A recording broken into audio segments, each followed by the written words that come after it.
Salve, salve, vôlei-fã! Sejam bem-vindos mais uma vez ao nosso glorioso quadro Perguntas e Respostas. Em semana de decisão da VNL masculina, definição de quartas de final, em semana de preparação para a fase decisiva da VNL feminina. Então, o tema aqui hoje está dominado. Sejam bem-vindos, senhores, tudo bem? Tudo jóia, boss. Um abraço para você, Bruno Souza, nossa audiência. Você que estava aí com um calorzinho, aquele frio na barriga. Pô, mas quarta-feira não tá rolando perguntas e respostas?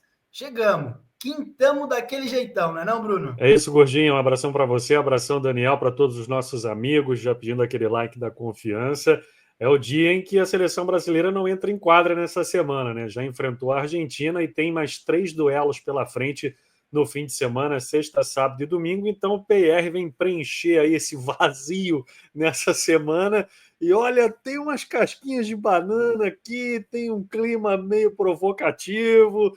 Vamos lá, vamos começar com o questionamento do Renan da Silva. O que falar da fase da Júlia Kudes? Qual time no exterior cairia bem para ela? Olha, Renan, a fase da Júlia Kudes é exuberante, né? A gente nem tem sentido falta da Carolana, né? Que é uma jogadoraça, uma exímia bloqueadora, mas o que a Júlia Kudes tem feito nessa VNL chama muito a atenção. Sobre time no exterior, nenhum, cara, porque aí é mais uma estrela que vai deixar a nossa Superliga, né? Mas brincadeiras à parte, acho que ela vai poder escolher, né, o time no exterior, porque deve estar chovendo proposta, né, meus amigos? É, rapaziada, 52 pontos de bloqueio na primeira fase, na fase regular. É o recorde absoluto. Nunca ninguém bloqueou mais do que Júlia Kudes na Liga das Nações.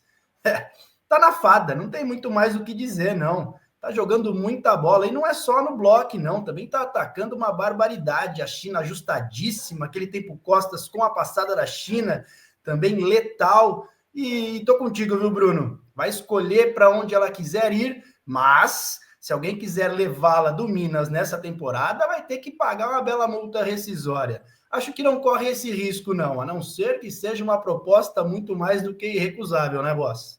Gurdinha, nessa segunda-feira publicamos uma matéria aqui no Abivôlei mostrando que, além dos números absolutos, ela tem média superior a muita lenda e bloqueadora, né? Para não ficar em cima do muro, se tivesse que escolher pelo menos um país, eu mandaria a Júlia Kudes para a Itália, cara. Os amigos turcos que me perdoem, mas o pessoal fala que a academia é das melhores, né? Deixa a Júlia Kudes ir para um top de linha, vai que é para. Já que é para ir, vai para a Itália, escolhe lá entre os 2, 3 principais e tá de bom tamanho. Vamos seguir no meio de rede. Calebinho, depois você deixa aqui nos comentários se foi uma pergunta ou uma provocação, tá? A Jack Sal é a melhor central da atualidade? Não, né, Calebinho? A gente pode citar aqui algumas centrais melhores do que a Jack Sal, mas com todo respeito, é uma jogadora experimentada que por onde passou teve premiação individual e a gente tem que dizer o seguinte, né? Se esperava que fosse fazer mais diferença e aí entrou também numa roubadaça, né? Numa semana em que a Turquia venceu apenas um dos 4 jogos, né? Então ainda não fez toda essa diferença que se esperava ali no meio de rede. O Big Boss cantou a pedra que não seria páreo para a Sérvia e tomou foi logo um 3 a coco. Há pouco o Daniel respondeu aí o questionamento sobre a Júlia e mencionou alguns nomes que para mim são mais importantes, tanto num histórico anterior quanto no momento atual, né? Carolina, Korneluk, eu cito a Danese, a Far, eu cito, sei lá, a Thaisa, a Júlia Kudes, todos estes nomes superiores a Jack Sal. Jack Sal é a melhor central de Trinidad e Tobago de todos os tempos. Agora se naturalizou turca e está numa briga ali com a Gunes, com a MVP ali, para ser uma das melhores do país.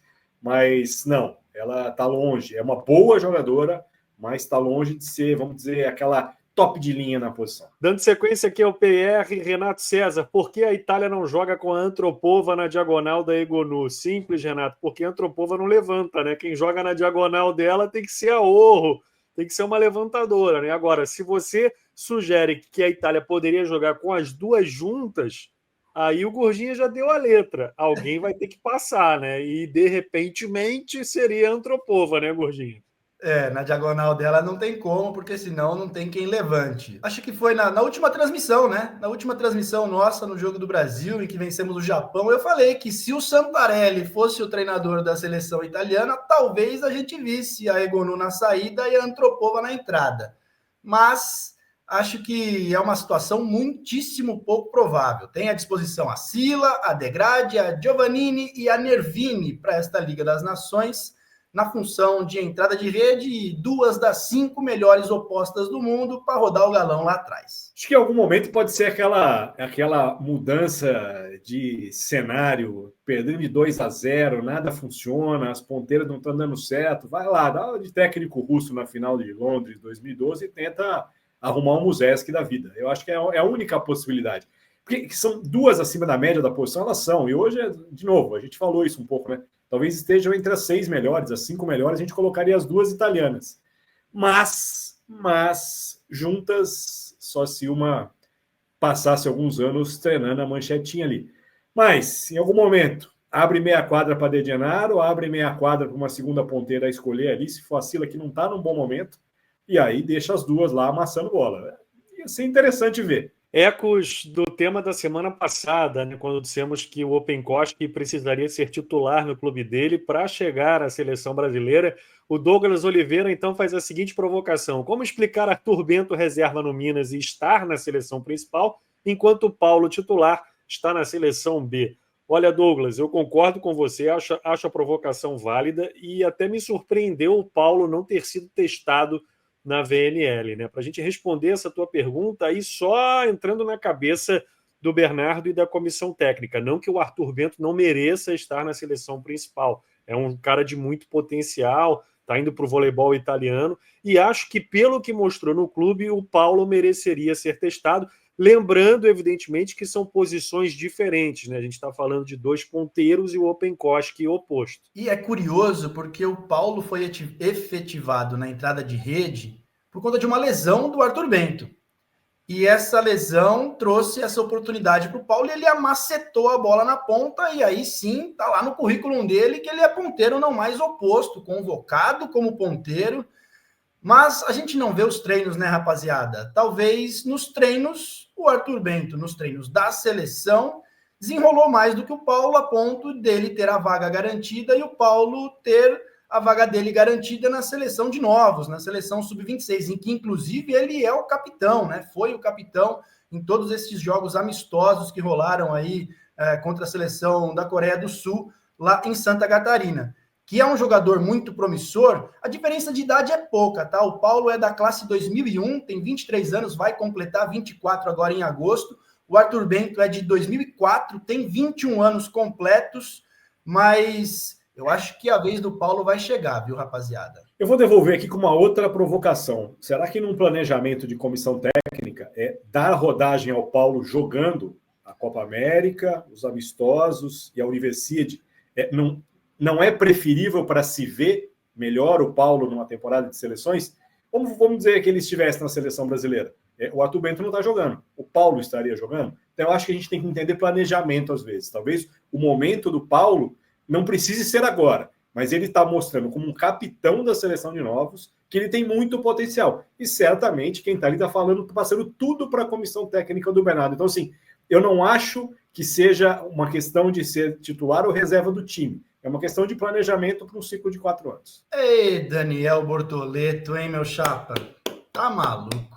Gabaritou. E para a gente fechar, depois dessa gabaritada do boss, a Cirlei Santos quer saber o seguinte: o que a gente achou da Luíse, oposta da seleção brasileira sub-19?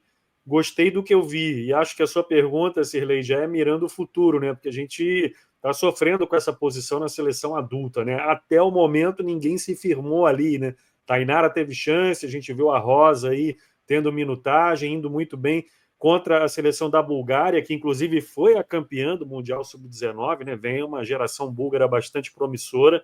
Então vejo boas qualidades na Luíse. Agora, é claro, a estrada é longa, o caminho é longo, ela é uma jogadora que precisa ser trabalhada. E vem sendo trabalhada lá no SESI Bauru, né? É uma atleta que fez parte da equipe sub-19, faz parte da equipe sub-21, não me surpreenderá se estiver presente no elenco principal, tem apenas 18 anos, 1,84 m, canhota, tem todos os ingredientes.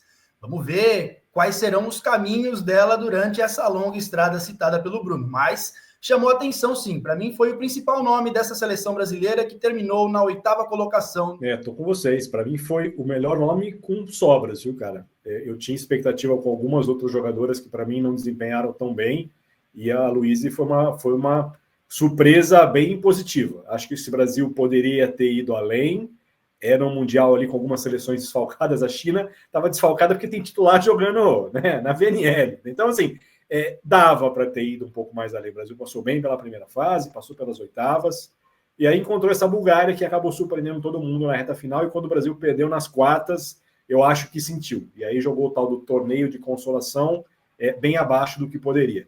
Mas tem bons nomes, uma geração que ainda a gente tem que tomar um certo cuidado, porque ainda está longe da hora de explodir, né? Eu acho que ainda tem um tempo de lapidação, porque são jogadoras que raramente jogam nos seus clubes como adultas, né? E às vezes a gente já coloca um sarrafo ali de cobrança como se elas fossem titulares de times adultos. Então tem um processo pela frente ainda. Muito bem, a gente chega ao fim de mais um Perguntas e Respostas. Muito obrigado a você que mandou os seus questionamentos. Mandem as perguntas, as provocações no bom sentido, é claro. Perguntem sobre as Dragões da Capadócia, a gente gosta de responder por aqui. Deixa o like, se inscrevam no canal e até a próxima. Um fim de semana aí de 3 jogos, então, da Seleção Brasileira masculina. Quer ter seu nome grandão, sua pergunta respondida, deixa aqui nos comentários desse vídeo, quem sabe na próxima semana eles não aparecem por aqui. Valeu, Gurja, valeu, Daniel, um abração para vocês.